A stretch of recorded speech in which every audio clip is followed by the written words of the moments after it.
This episode of Midco Sports Magazine is presented by Shields and Sanford Orthopedics and Sports Medicine.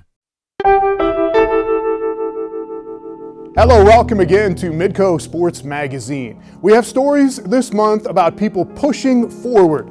We've got some big people and some little people. It might be the cutest competition you've ever seen that doesn't involve kittens. Tiny peddlers cranking out some big fun at the Strider Bike World Championships in Rapid City. We have a man in Minnesota who founded an organization called Wiggle Your Toes to help amputees heal, recover, and flourish. And we start with a South Dakota high school kid who is pushing forward by pushing upward. He is a high jumper who is going where very few have gone before him. Here's Alex Heinert. Few would argue that the single most electrifying event in track and field is the high jump. Like a slam dunk on the basketball court, it's equal parts power, timing, and grace. But while it easily captures our attention, it's one of the hardest events to master, especially at the high school level. Clearing the bar at 6 feet is special, while anything above almost always earns a spot on the podium at the state track meets. Clearing 7 feet, on the other hand, is almost unthinkable. Heading into this season, only 5 South Dakota prep athletes had ever done so, with 2, Scott Benson of Rapid City Stevens and Nick Johansson of Miller, sharing the state record at 7 feet 2 inches. 1992 was the last year a high schooler in South Dakota had joined the now almost mythical 7-foot club. But this spring, that elite fraternity would welcome a new member when a senior from the small town of Parker would elevate higher than anyone had in 24 years. This is Zach Anderson, and this is the story of his pursuit of history. I love battling with records because even though the person's not there and they're not pushing you, it's still just a number you want to get. At 6'1", Zach doesn't possess a prototypical high jump build, but he's never been short on leaping ability.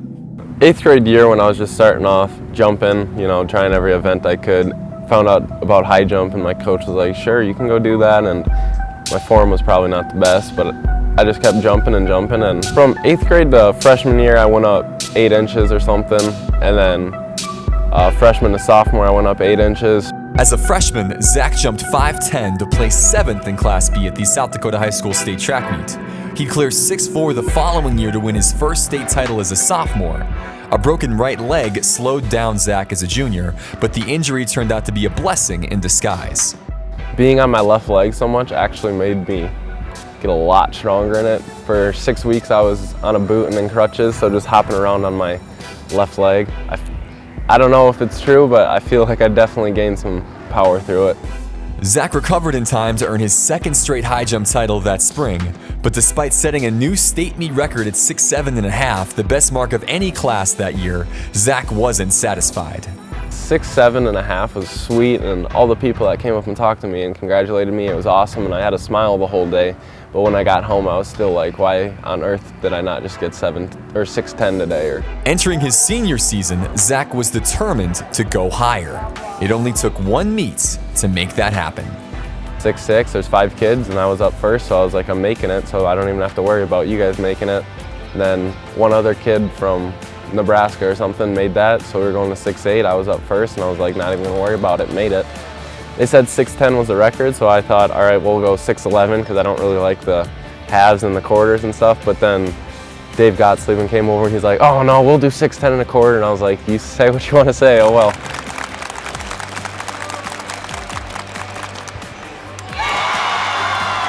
$6'10 1/4", and I got it. And then we went up to 7 feet, and that was the first time I looked at 7 feet. So I was kind of scratching my head about it, but got pretty close on a couple attempts, but I knew it was just a matter of time before I could pop over it. 2.5 weeks after clearing 6'10 1/4", Zach would get another shot at 7 foot at the Jesse James Invite in Garrettson on April 16th. And this time, he'd make it count. 6'10", I flew over. Like, I was not even near getting it, so I was sitting there like, uh-oh, it's about to happen. So then with the biggest smile on my face, I went and tried 7 foot, missed my first 2, but then on that last one, I could just feel it going through me. There was a lot of adrenaline and the people sitting around. So got over that, and then big old smile on my face, I walked up and said 7'3". Zach wouldn't clear the state record-setting mark on that day, but hitting 7 feet was still a massive accomplishment and a big goal checked off his list. In the weeks that followed, the crowds around the high jump pit in places like Beersford, Scotland, and Howard Wood would swell with everyone hoping to watch history. The kids watching the event and everything, I can always hear their little comments. Oh my gosh, this kid's coming in at whatever, and how's he doing this and stuff. But even though Zach would win each meet with ease, hitting 7 foot again proved elusive. His final chance would come at the state meet the final weekend of May. After setting a new meet record at 6'9", Zach set his sights on 6'11", but it wasn't meant to be on this day. Even though Zach would come up short of 7'3", setting a new Class B meet record at 6'9", and winning a 3rd straight high jump title and 2nd field MVP award, still made for a decorated end to a special season. I think this year will forever be in my heart. Every single meet, just going around and the people I'm with, the friends I'm with. I'll definitely be happy with the year. 7 foot has kept a smile on my face the last 2 months, and it will for the next year. And joined now by Alex Heinert, and this kid is incredible. If you'd go to a meet and you didn't know who he was, you would not really pick him out and say, that's the kid that's going to go 7 feet. Yeah, he's not a physical specimen. He's about 6'1". He's kind of slight, but the second you see him jump, when he gets off the ground, you realize, oh, that is the kid that's going to make something special happen today.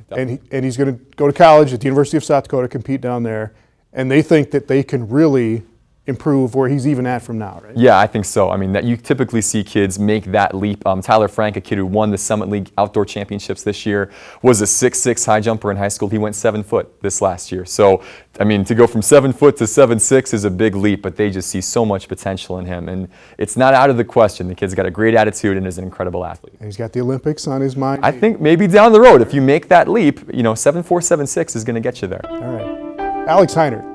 Up next, when Aaron Holm lost both his legs in a horrific accident, he needed a way to cope with the tragedy. He started an organization to help heal himself and hundreds of others. His story coming up next. Midco Sports Magazine on Midco Sports Network is presented by Shields and Sanford Orthopedics and Sports Medicine. Welcome back to Midco Sports Magazine. It is an amazing quality of the human spirit, how some can turn a tragedy into a triumph, and that is certainly the case with the man at the heart of our next story. Here's David Brown.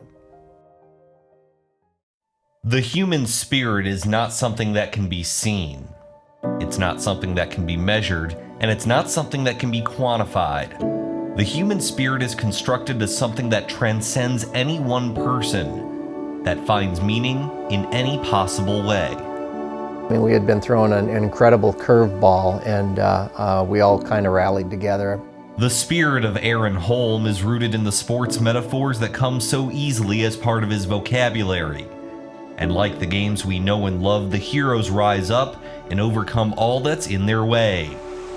Aaron's challenge came more than 8 years ago, when he was helping a co-worker change a tire on the side of the road. The next thing he knew, another motorist hit him from behind at more than 50 miles per hour, pinning him between 2 cars. I was conscious through the whole thing. I recall laying on the side of the highway as cars flew by me. A lot of people just thought it was a fender bender, so they just continued to drive fast. And I remember laying there wondering if I was ever going to walk again. Both of Aaron's legs had to be amputated above the knee. It took him more than 5 months after the accident to even learn how to walk again with the aid of prosthetics. And that basic human function wasn't even half the battle, considering the medical bills, the physical therapy, and outfitting his home and car to be handicap friendly.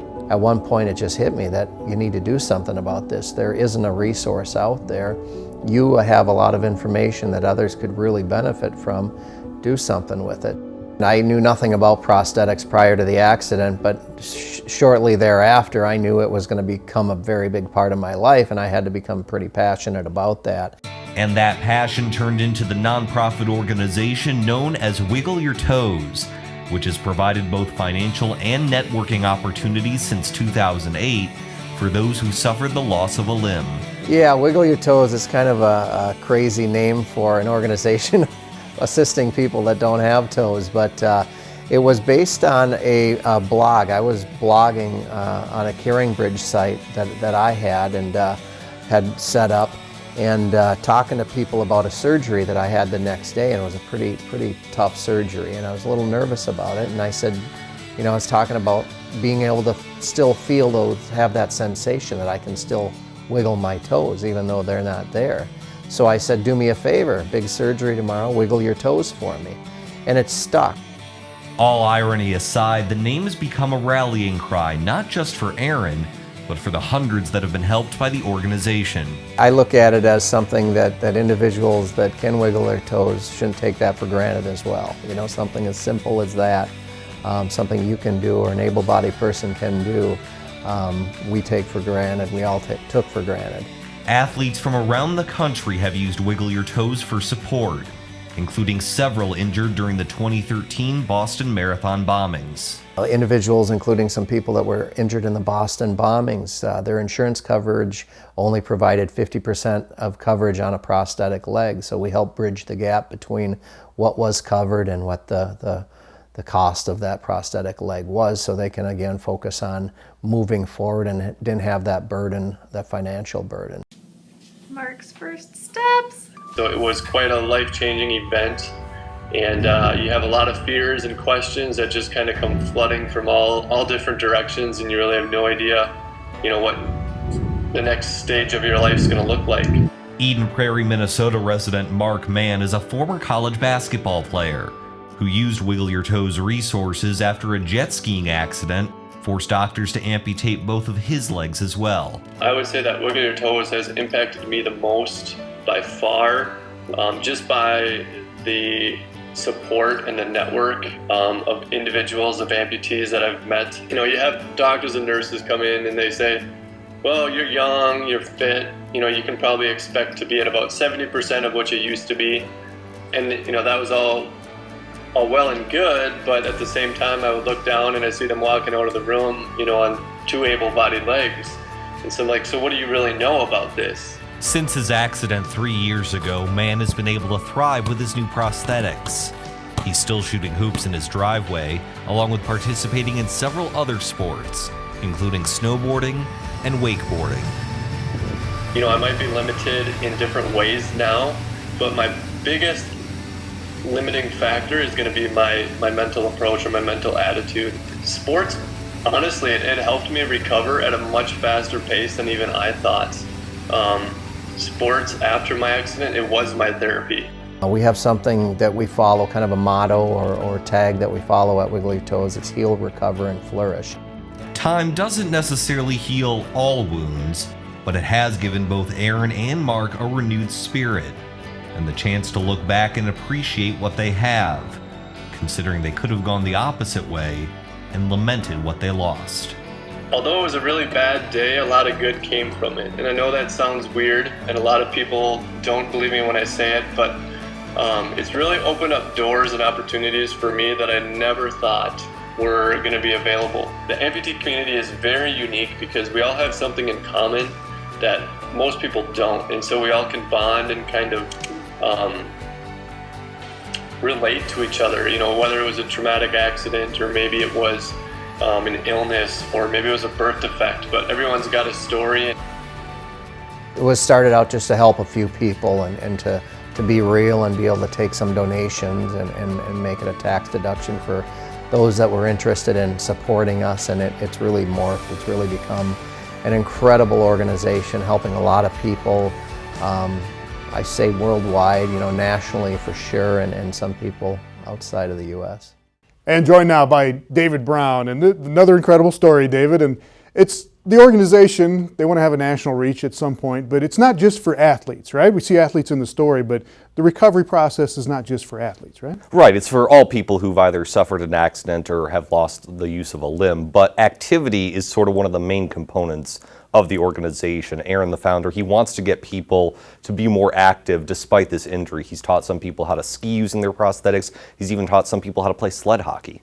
And Mark, the basketball player we see in the story, wants to continue in competitive sports, but not necessarily in basketball? Right, he can still shoot hoops in his driveway. He's happy he can still do that, but now his main focus is actually on snowboarding, and he's hopeful he can become a qualifier for the 2018 Paralympics in South Korea. Very cool. All right, thanks a lot. David Brown. Up next, it might be one of the cutest competitions you will ever see. We go to the Black Hills for the Strider Bike World Championships. Midco Sports Magazine on Midco Sports Network is presented by Shields and Sanford Orthopedics and Sports Medicine.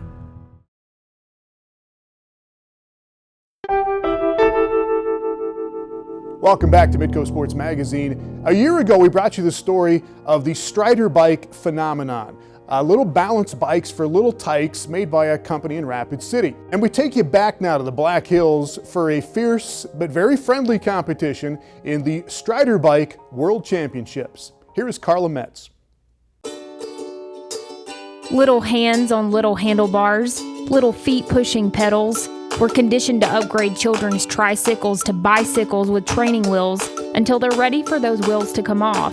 But for most, riding a bike doesn't come that easy, and for some, riding a bike never comes at all. The Strider Bike is trying to change the norm, and you can see what some would argue as the new norm at the Strider World Championship, which was hosted in Rapid City, South Dakota in 2015. Ryan McFarland, the founder of Strider Sports International, created the Strider back in 2006 because his 2-year-old son struggled learning how to ride a bike with conventional tools. Try as he might on the tricycle and the little pedal bike, he just couldn't get it to all work. And my wife would say, well, geez, he's just 2, give him some time, but I was just too impatient. I was ready for my son to learn how to ride, so we go riding together. So McFarland built a shorter pedalless 2-wheeled bike that allowed his son to learn the fundamentals without fear of falling over. And after he built his son's bike, others started questioning traditional methods too. After a year of watching him progress on the bike, seeing how his skills developed, and then having so many people ask me, where did you get that bike and how old is your son? I can't believe he's able to do what he's doing. I realized there was significant demand for a product like this. Now Strider Sports International hosts the Strider World Championship each year, and McFarland gets to see the impact of his invention. People of all ages enjoy a day full of courses and competitions, learning to balance and steer with their feet firmly planted on the ground. Strider has had a local impact in Rapid City, but Brian Cook, a teacher at the Strider Early Learning Program in Hong Kong, says it's also created somewhat of a revolution in China. We're trying to educate parents how that training wheels are in the past. There's no need. They don't even need to manufacture them anymore because children can go from 2 wheels balance bikes straight to 2-wheel pedal bike. It's not really just about learning how to ride. It's about learning about how to get your balance, your core balance overall, for everything in life. Although the World Championship's main focus isn't about crowning champions, it does give children like Waku Kunite the chance to understand there is fun in competition.